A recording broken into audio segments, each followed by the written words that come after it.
The morning sun rose over the Germanic forests, but Lucius Varro felt no warmth. He stood among 4,000 legionnaires in the winter camp, their breath forming clouds in the frozen air. Every man knew why they had been assembled. 3 days earlier, their cohort had broken ranks and fled when the Germanic warriors attacked their supply column. 50 Romans died in the chaos. Hundreds more abandoned their posts to save their own lives. General Tiberius Drusus stood on the wooden platform, his face carved from stone. He was a man who had conquered lands from Gaul to the Rhine, and now he stared at his soldiers with disgust. Behind him, centurions lined up with vine staffs and clubs. Lucius felt his stomach twist. He had heard whispers of the ancient punishment, decimation, but believed it belonged to history, not to his reality. The general's voice cut through the silence like a blade.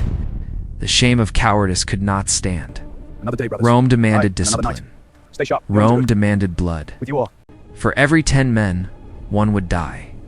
Not by enemy hands, but by their own brothers. Lucius looked at the 9 men in his contubernum, the tent group that had become his family over 3 years of service.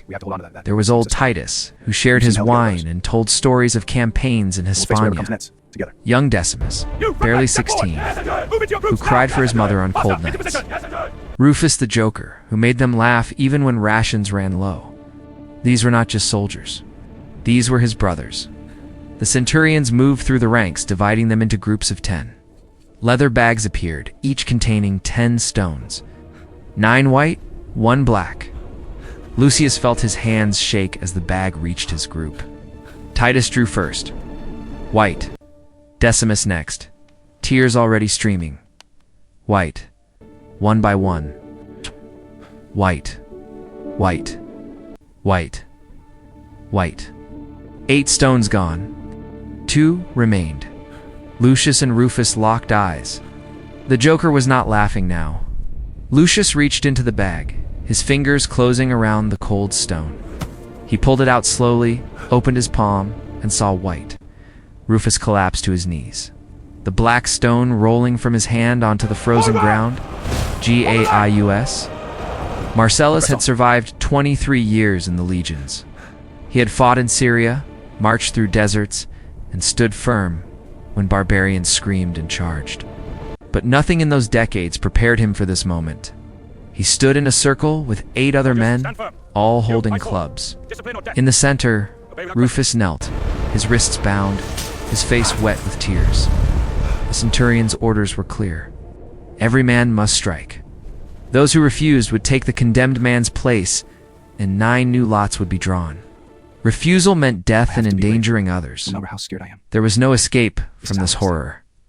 Rufus looked up at them, at Gaius, at Lucius, who stood frozen with his club hanging limp.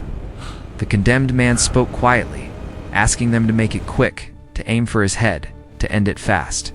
He told them he forgave them. He understood they had no choice.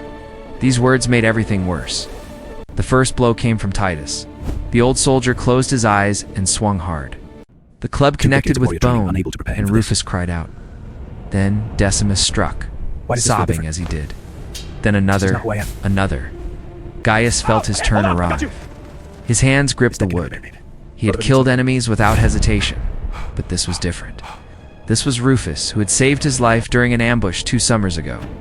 He swung. The impact traveled up his arms. He heard the crack, heard Rufus moan. Other clubs fell, again and again. The sound echoed across the camp. 4,000 men watched in silence, knowing that tomorrow more groups would face the same fate. 50 men would die before the decimation ended. When it finished, Rufus lay still in the dirt. Blood pooled around him. The 9 survivors dropped their clubs and stood there, unable to move, unable to speak. The centurion ordered them to drag the body to the mass grave being dug outside the camp walls. They obeyed like ghosts. That night, the survivors received their additional punishment, while the rest of the legion ate wheat bread. Those who participated in decimation received barley, animal feed, marking their shame. They slept outside the protective walls, exposed to the winter cold and any Germanic raiders who might attack. Gaius sat in the darkness, staring at his hands. They were clean now, washed in the river, but he still saw blood. He would see it for the rest of his life. Tribune Quintus Severus kept the records. 50 men dead by morning. 50 Romans killed by Romans to restore discipline to 4,000.